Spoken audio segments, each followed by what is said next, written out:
Fala pessoal, sejam todos bem-vindos, tudo bom com vocês? Espero que estejam todos bem nesse dia maravilhoso. Tô aqui hoje para gravar mais um conteúdo sobre a fórmula definitiva do Growth, sobre o conteúdo que você mais vai utilizar ali dentro do marketing digital, que é os indicadores de performance, né? O seu CAC e o seu LTV e o seu ROI. Eu já fiz um conteúdo, uma aula sobre isso, onde eu expliquei detalhado como que você chega no racional por trás de cada um. Hoje eu só vou reforçar. Para quem não viu a aula anterior, posso deixar o link aqui embaixo para vocês assistirem, mas essa é uma aula aqui muito para quem já conhece, já está familiarizado com esses termos, então é só uma aula de reforço mesmo para complementar aqui o conteúdo e se ficou alguma dúvida, acho que vai ficar mais esclarecido nessa aula, beleza? Então vamos para a minha tela agora. Bom, então para quem viu a última aula, aqui eu expliquei sobre como que é a fórmula do LTV. O LTV nosso nada mais é do que o nosso ARPU, essa nossa margem de contribuição, nossa gross margin. E ela, dividida pelo nosso, o ARPU vezes o nosso gross margin, dividido pelo nosso CAC, é igual ao nosso ROI.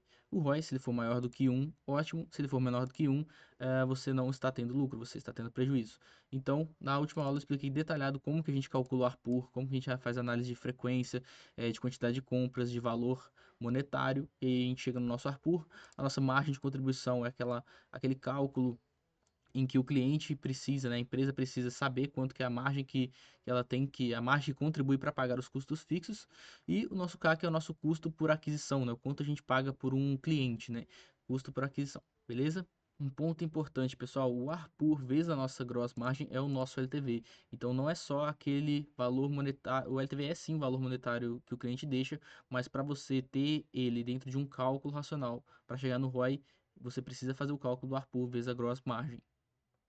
Bom, pessoal, continuando. O ponto que eu queria trazer para vocês é como que essa relação ela impacta no fluxo de caixa do cliente. Bom, supondo, né, que nós trouxemos um cliente, né, fizemos uma campanha, né, de mídia e trouxemos um cliente e esse cliente deixou 50% de margem, né, ele custou R$ 400 de aquisição de CAC, mas deixou só 200 de margem. Então, no primeiro mês, ele só vai deixar 200 de margem de contribuição. E isso basicamente ficou negativo, né? Porque ele custou 400 e só deixou 200 de margem. Lembrando que eu já expliquei isso aqui na aula anterior, mas vamos lá. Então, ele custou 200 para adquirir e deixou 200 de margem. Só que se esse cliente ele retorna mais vezes, né, ele retorna uma, duas, três, quatro vezes, no LTV, no Lifetime Value, ele se torna um cliente lucrativo. Ele é aqui que mora a lucratividade. Basicamente, quanto maior a frequência desse cliente, maior a quantidade de lucro que ele deixa, ou de margem que ele deixa para a operação.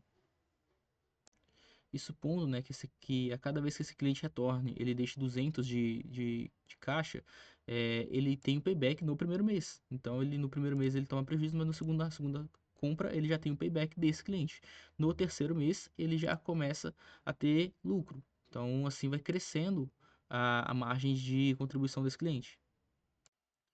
Bom, um exemplo que eu quero trazer para vocês, muito comum nas agências, né? Eu que já trabalhei em muitas agências, consigo trazer, que é mais comum você ter uma recorrência, né, maior, porque é um cliente que ele faz uma assinatura. Então, todos os meses ele vai ter aquela recorrência mais prevista. Às vezes ele fica 12 meses, às vezes fica um ano e meio. Então, é um caixa previsto. Às vezes podemos vender até um contrato anual já para esse cliente, porque ele está disposto a pagar.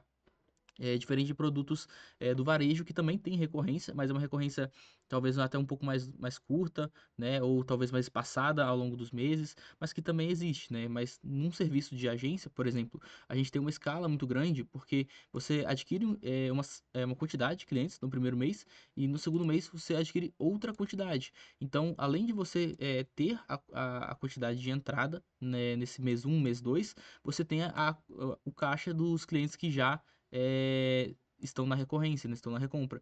Então, dessa forma, o seu crescimento ele se torna exponencial porque você tem uma quantidade de entrada de novos clientes e uma recompra de novos clientes todos os meses já prevista ali no seu fluxo de caixa.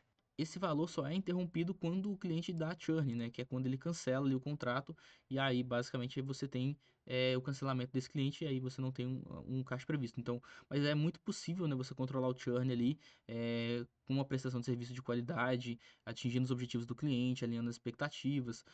Tudo isso contribui para ter um churn quase que negativo ou pelo menos dentro de um previsto ali que não vai prejudicar a sua operação. Bom, um outro exemplo que eu gostaria de trazer para vocês é que vocês devem analisar sempre a retenção dos seus clientes e quais são o perfil comportamental deles, né? E muitas vezes de qual canal que eles vieram, né? Se veio do Facebook, se veio do Google, qual período, qual que foi o tempo que eles ficaram na sua empresa de acordo com o mês que eles entraram. Por exemplo, vamos supor que você adquiriu clientes em dezembro. E esses clientes ficaram com LTV de 4 meses, né? O que que você fez de ação para esses clientes entrar? Será que foi uma Black Friday? Será que foi alguma ação sazonal que impactou nessa aquisição de clientes e talvez por isso eles se tornaram clientes com uma frequência menor ou talvez com uma frequência maior se dependendo da ação que você fez, para você garantir que eles ficassem mais tempos?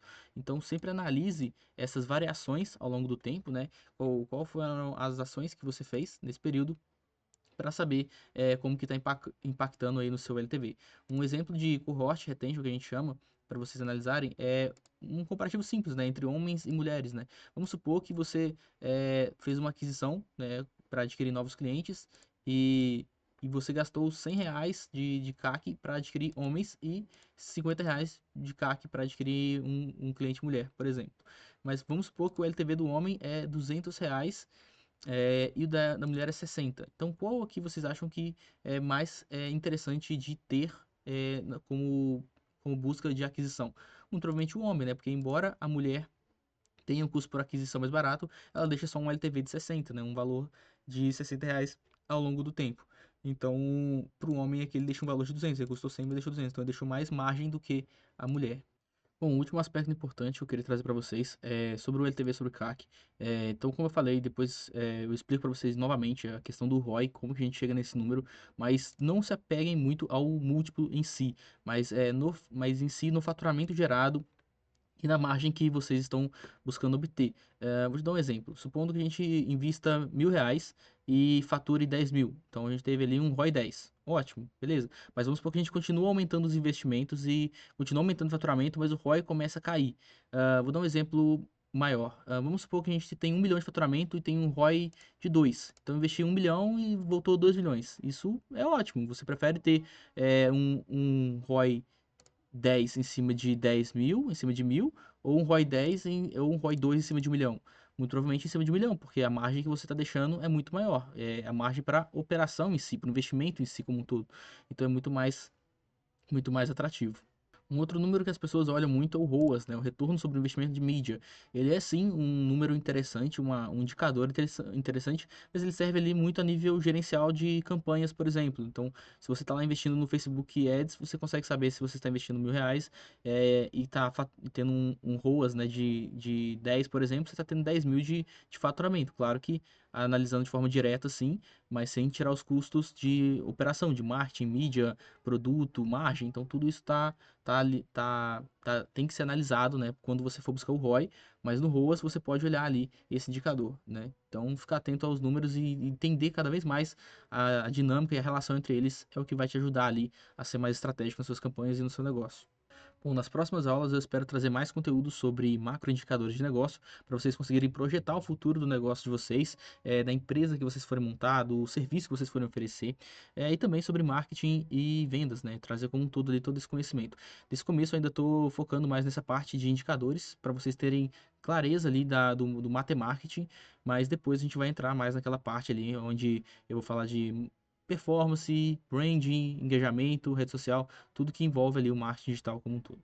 Beleza? Se você gostou desse vídeo, curta, comenta, compartilha e mande para alguém que precisa ver isso. Valeu!